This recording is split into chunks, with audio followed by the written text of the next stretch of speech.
pronouns are he, him, and I am your worship associate for today's service, along with our minister, Reverend Christin Green. After our time for all ages this morning, children and youth are invited to gather for a field day, fun activities, and time together. For families with very young children who would like childcare during the worship, our nursery is also staffed and available downstairs. Our annual congregational meeting will take place next Sunday, May the 31st, immediately following our annual flower communion. Lunch will be provided by our board, including gluten-free and vegan options. And everyone is welcome to attend the meeting, although voting is limited to members. Please take time to review the agenda, the proposed budget, and leadership slate ahead of time.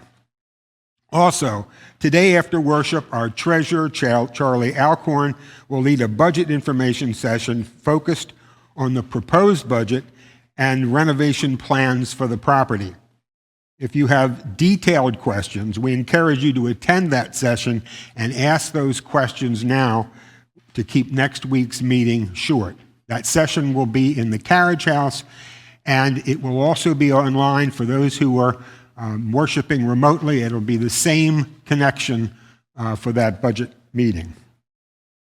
Please take note of all the other important announcements listed on the back of your order of service. Scan the QR code with your phone for more events, activities, updates, and information for newcomers. Whoever you are, whomever you love, we are glad that your faith journey brought you here today. The mission of this congregation is to nurture a loving community, inspire lifelong spiritual and personal growth, and act for a better world. We welcome all of you who are joining us in person or online. If you are joining us for the first time, we invite you to visit our welcome desk, to fill out a newcomer card, or to send an email to welcome@uucy.org so that we might get to know you. Let us mark this time made sacred by our presence here this morning by taking a collective breath.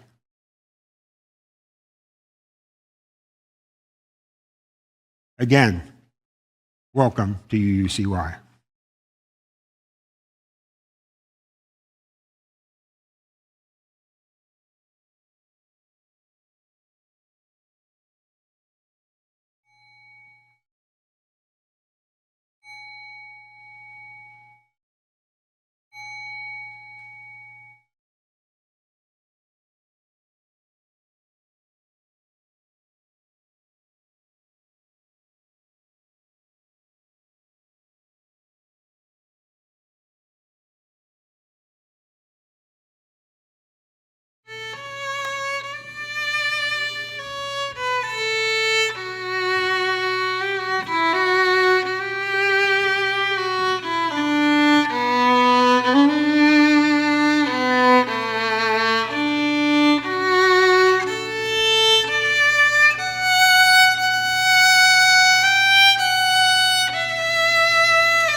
What a beautiful piece. And thank you, Daniel and Lisa, for doing it so beautifully. As Jim Smoker comes forward to light our chalice, the symbol of our living tradition here in the sanctuary, you are also invited to light a candle or chalice of your own if you are joining us remotely. This morning, I offer the words entitled Called by Loss, Called by Peace by Heather Janulis. We come here today called by war, by the suffering we inflict and endure when minds across borders fail to reason and compromise. We come here this day called by loss, the deaths of those who serve in our name, those whose lives end before their natural course, in service to a cause greater than their own. We come this day called by hope, hope that we will, in some season, finally surrender our swords for plowshares. And we come this day called by peace. May we hear its song, may we proclaim its promise, may our remembrance today renew our struggle. We can never stay or rest. We now invite you to join in singing hymn number 159 in our gray hymnals. Rise if you're willing and able.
Good morning, dear ones. I am Reverend Christin Green. I use she and her pronouns, and I'd like to invite anyone who feels young in body or in spirit to join me on the rug for a time for all ages together.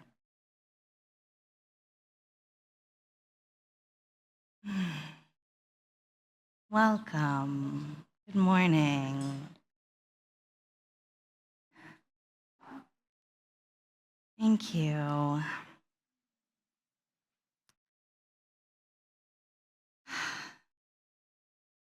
I want us all to think about where you feel safe and at peace. Where do you feel safe and at peace? And are there things that you can think of that signal that let you know, that tell you, oh, okay, I hear that, and I know that I'm safe, and it's okay, and I can be peaceful. Can you think of any examples of those signals that let you know all is well? Kind of hard. We don't have a lot of those in our cycle. People in the United States military, there's a special signal that says you're okay and you're at peace. It's a melody called taps. It's only 24 notes long, and it was composed by a general in the Civil War with his bugler. Do you know what a bugle is? You know what a bugle is? Not the snack, but the kind of trumpet. Daniel, could you show us what a bugle might sound like on the synthesizer?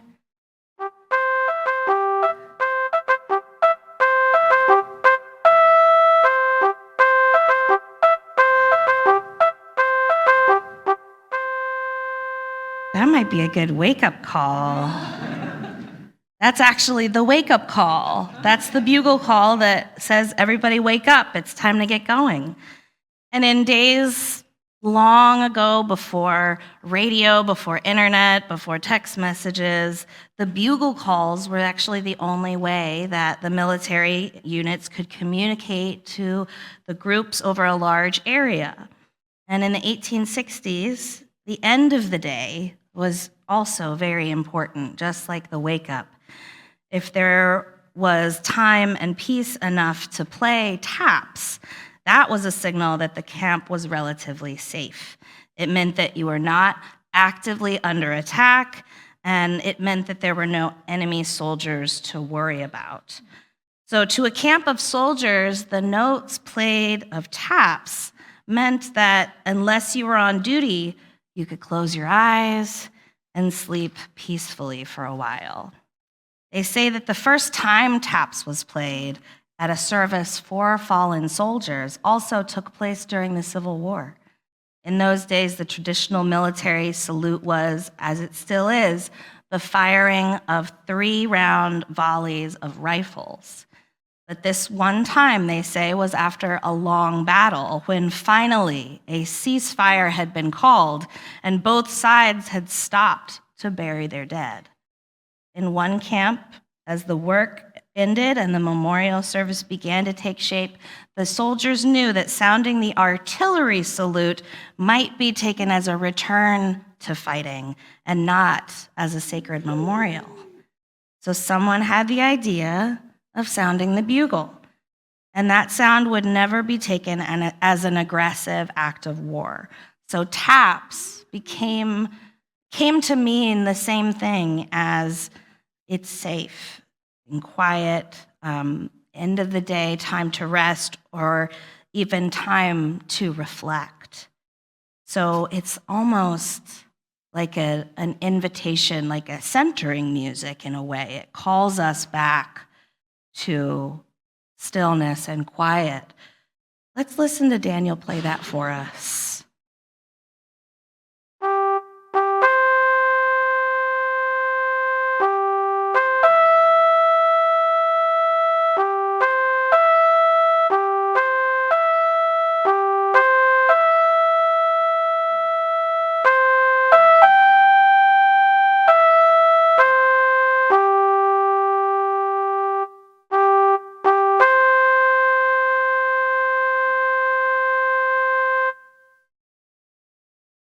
So you might hear that played somewhere this weekend, because it's Memorial Day weekend.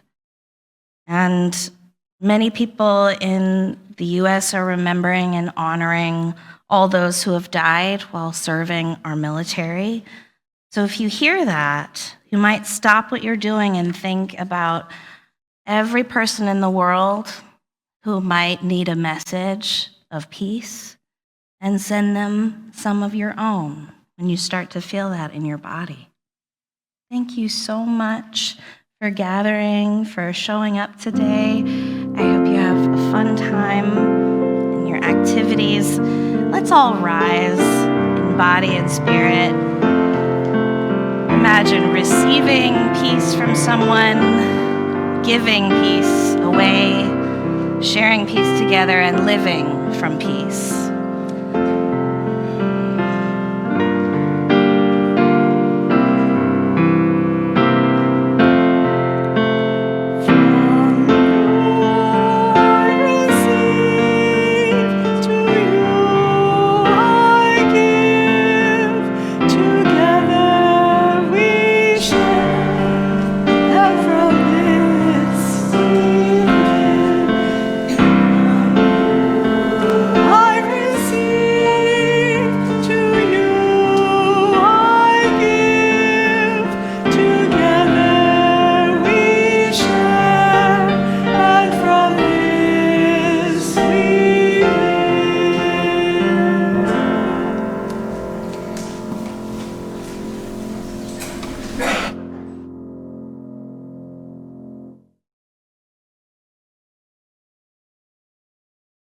We dedicate time in our service every week to address what we call matters of the heart. To center us in a far too rare moment of gentleness and reflection, I offer a prayer by Barbara J. Peskin. Spirit of life, whom we have called by many names in thanksgiving and in anguish, bless the poets and those who mourn. Send peace for the soldiers who did not make the wars, but whose lives were consumed by them. Let strong trees grow above graves far from home. Breathe through the arms of their branches. The earth will swallow your tears while the dead sing, no more, never again. Remember me. For the wounded ones and those who received them back, let there be someone ready when the memories come, when the scars pull and the buried metal moves, and forgiveness for those of us who were not there for our ignorance. And in us, veterans in a forest of 1,000 fallen promises, let new leaves of protest grow on our stumps. Give us courage to answer the cry of humanity's pain. And with our bare hands, out of full hearts, with all our intelligence, let us create peace.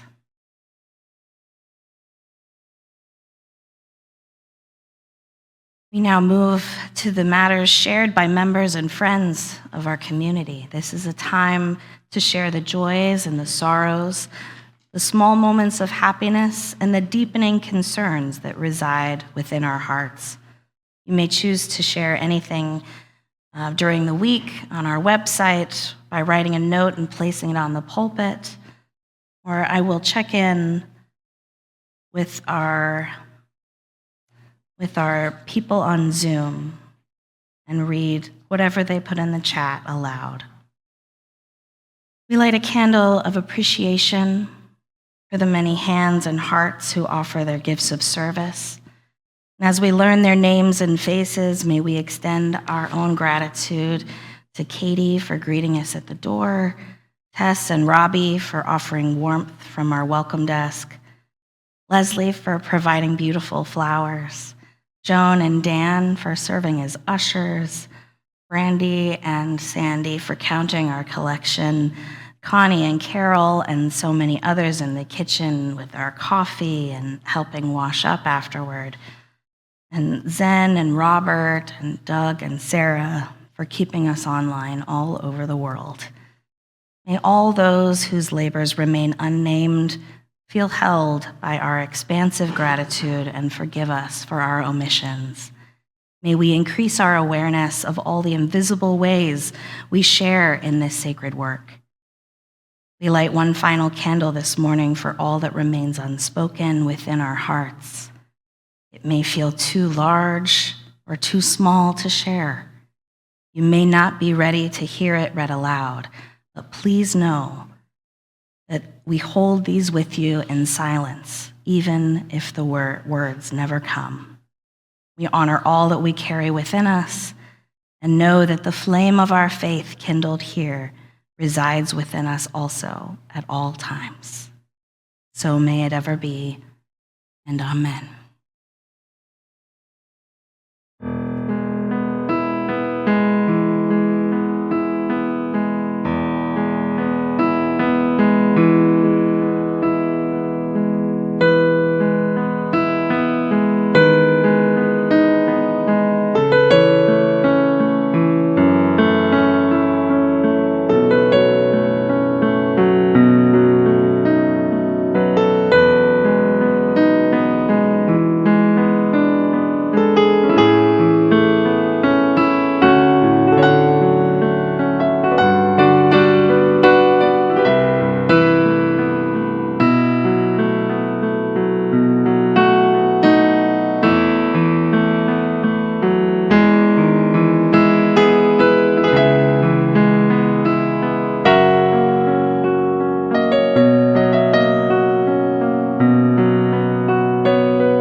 In addition to honoring Memorial Day, today's service has been inspired by this year's auction winner of Choose Your Own Sermon, which was offered by our minister and is offered by our minister each year.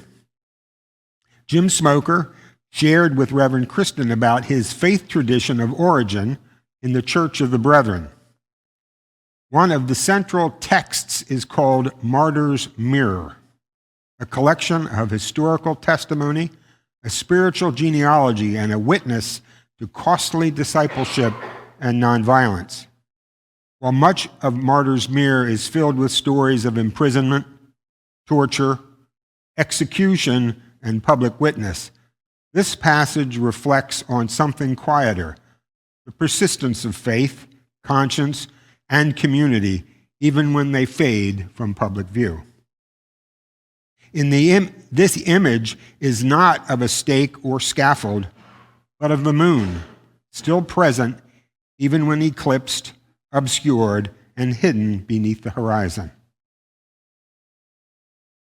As the moon, notwithstanding her substance and body never perish, is not always seen in her full light by the human eye, either because she sinks beneath the horizon, or being too close to the sun is obscured by him, or being far from the sun is darkened by the shadow of the earth, which is called an eclipse.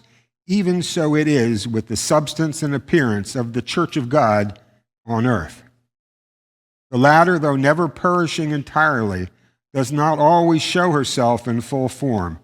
Yea, at times she seems to have vanished altogether, yet not in all, but only in some places, so that its characteristic, light and virtue, could not be seen, much less by the common world.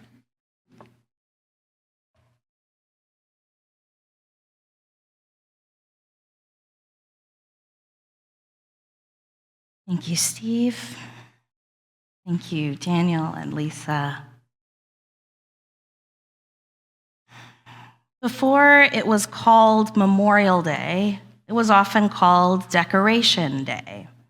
The name came quite literally from the practice of decorating graves with flowers. And after the Civil War, communities across the country would gather in cemeteries to remember the dead, especially soldiers lost in war. But over time, in many places, the practice widened. It became not only about military remembrance, but about tending to memory itself. My own family practiced Decoration Day rituals, I remember visiting the graves of my great-grandparents and distant relatives growing up. Sometimes we would take flowers, other times we'd pack a lunch and stay a while. And my mother has told me that she remembers taking mason jars wrapped in tin foil and filled with flowers cut from the garden or the yard. Usually peonies were blooming by then. And veterans or not, they'd visit the graves of people they loved and wanted to remember. They carved out the time, they made the trip, and they placed the flowers beside those names and stones and memories. There's something deeply moving to me about this practice of placing flowers next to a stone, not because the flowers last, because they don't. Peonies bloom brilliantly and briefly. Did anyone see the peonies outside the carriage house on Tuesday morning of this past week in particular? I snapped a photo of them standing tall and proud with their pink and white blossoms. And the next morning when I arrived, whew, the rain gives and the rain takes away. They were pretty well worn. Many of the petals had fallen and the once tall stems were curved or even laying flat on the walkway. The life cycle of peonies is fleeting in the ground or in a mason jar. And yet every year on Decoration Day, someone cut them again and carried them again and returned to that site. And maybe that is one of the ways how certain things just refuse to die. Not because memory is permanent on its own, not because truth is always fully visible and clear, but because people keep tending to it. People keep carrying it forward. People keep showing up with whatever beauty they can gather in their hands. Human beings have always created rituals to resist forgetting. We light eternal flames for unknown soldiers. We build memorials and statues. We etch names into stone. We say, never forget after collective tragedies. We preserve testimonies and pass down stories around kitchen tables and gravesides and sanctuaries. And that instinct to remember, to record, and to carry forward is also part of what gives us the massive historical text known as Martyrs Mirror. I'll just show you. Jim allowed me to borrow this. Bless him. I should acknowledge that this sermon exists because Jim Smoker won the auction and decided that I should tackle this enormous volume. But there's honestly something worth noting about the sheer size of it. I mean, it's like a Webster's dictionary. You could use it as a booster seat if you wanted to. But the reason it's so big causes me to slip back into reverence after I chuckle, because this book exists because generation after generation of people believed that these stories mattered enough to preserve. I understand that it's sometimes given as a wedding gift to a couple to add to their history, to bring that in to their story. Now, we've said already that this book, Martyrs Mirror, is filled with stories of imprisonment and torture, and it chronicles the lives and legacies of people who became startlingly clear about what they would and would not do, about what they would and would not participate in, about what values had become so rooted in them that they could no longer betray them without betraying themselves. And I want to be clear this morning that Unitarian Universalism does not stand outside that tradition of costly conscience. We are not a faith tradition that dismisses martyrs or treats conviction lightly. We are made of those lives. Our own religious ancestors include people persecuted, imprisoned, and even killed for the sake of religious freedom, freedom of conscience, and the refusal to surrender the integrity of their beliefs. Figures like Michael Servetus and Francis David remind us that the struggle for spiritual freedom has always carried risk. So this sermon is not about mocking martyrdom, nor about glorifying it. What I want to explore is what it means to live so deeply rooted in something like love or truth or peace or human dignity that those values become visible through a life. They live on. I think there's this underlying thread running through all these stories, not of heroism or certainty or even purity, but persistence. Persistent choosing of a way of love, persistent choosing of truth, persistent choosing of relationship, persistent choosing of hope. And if we're honest, we also have to acknowledge how complicated remembering can be. There are times we don't want to remember, times when the violence of human history feels unbearable, times when we become exhausted by grief, when compassion fatigue sets in, and when avoiding the news or a memorial or a ritual is not actually indifference, but survival. There's nothing wrong with those feelings, because to live in human community is also to live with the knowledge that human beings hurt one another, sometimes terribly, sometimes fatally, and sometimes memory itself becomes painful. The passage I asked Steve to read from Martyrs Mirror offers a different image.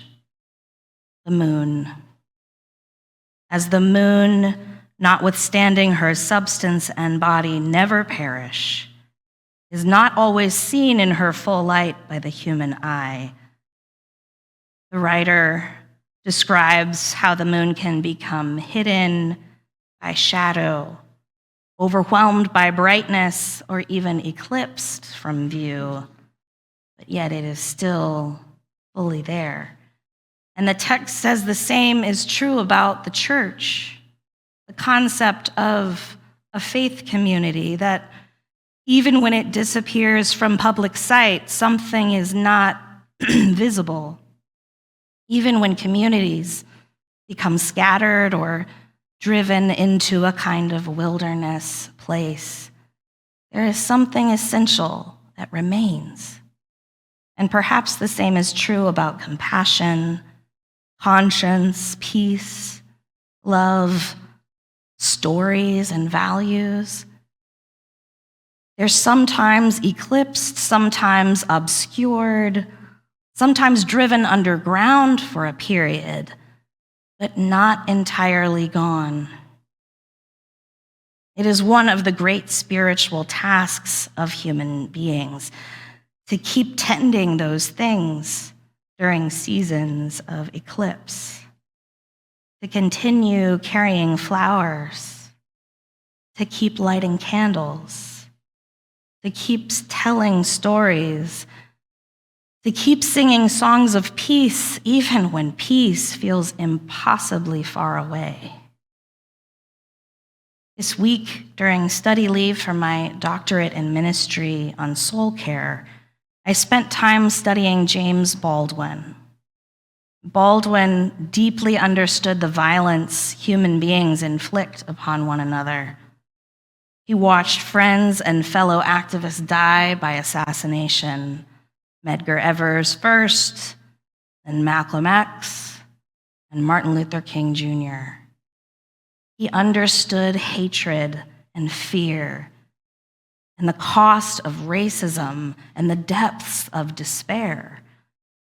And he also understood something else, that human beings who choose to practice love realize that they have become responsible for one another's humanity. We are responsible for each other's humanity in a way. Baldwin insisted again and again that love is not sentimentality. Love is not naivete. Love is not the refusal to see complexity, but difficult work of remaining human in a world that constantly invites us to become less so. At one point, Baldwin writes, "Love takes off the masks that we fear we cannot live without, but we know we cannot live within." His words are asking us to consider what survives when visibility and certainty and power fall away. What remains when the masks fall? It's not dominance, and it's certainly not perfection or control. What remains when all of that falls away is our lives, our hearts, our memories, and our love. Our lives become sacred texts, not because we are perfect, not because we are famous, not because history or communities will remember all of our names or faces or contributions or even true stories, but because every life leaves traces. Every life teaches something, and every life bears witness to something that mattered. The stories preserved in Martyrs Mirror often call us to wonder, what would you sacrifice your life for?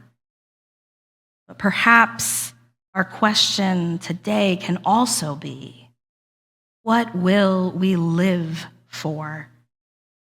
What values will we keep choosing day after day, especially when they're no longer fashionable or visible or rewarded or easy? What truths will we keep tending even in seasons of obscurity? And what memories will we continue to keep bringing flowers and placing those beside?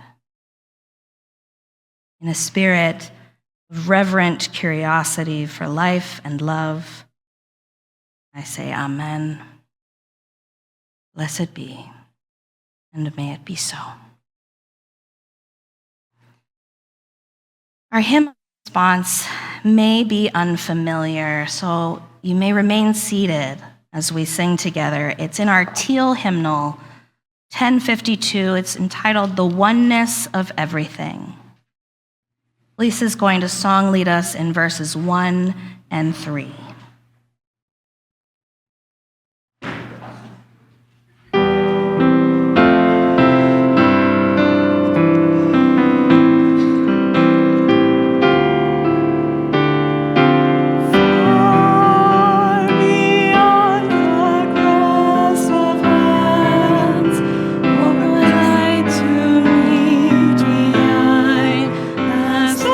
Reaches of the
We now invite you into a spirit of generosity as we collect our weekly offering. Each month, we commit to share our collection with a community organization that upholds our values. This month, our Share the Plate partner is Period Products Project, in collaboration with St. Paul's Food Pantry and our own Social Justice Committee. UUCY is now in the 4th year of this partnership project, which has made sure our neighbors have access to essential menstrual products, something so basic yet life-changing for those who struggle to afford them. Period poverty is a hidden health crisis. When people can't afford the products they need, they miss work, school, and daily life. No one should have to choose between food and dignity. May is Period Poverty Awareness Month. Your gift today helps restore dignity, ease financial strain, and remind our community that no one is alone. The shape of justice can be as simple as a pad. Period. And I will acknowledge, as a clueless male, until Donna really raised this issue, Donna Alcorn, I was clueless as to how important this particular issue is. The ushers will now collect the offering. If this is your first time visiting with us, please feel free to let the basket pass you by. Your presence is a gift.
Please join us in extinguishing our chalice and your home chalices, if you have lit one, with these words which are printed in your order of service. We extinguish this flame, but not the light of truth, the warmth of community, or the fire of commitment. These we carry in our hearts until we are together again.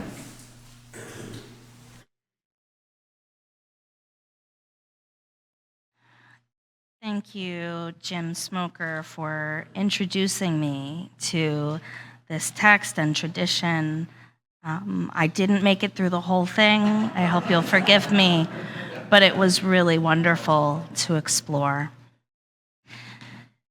We will sing in our closing hymn, "Just as long as I have breath, I must answer yes to life, yes to truth, yes to love."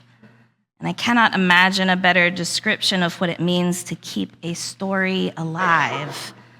Not really by becoming heroes, not only by becoming martyrs, but by continuing faithfully and imperfectly to say yes to life, truth, and love.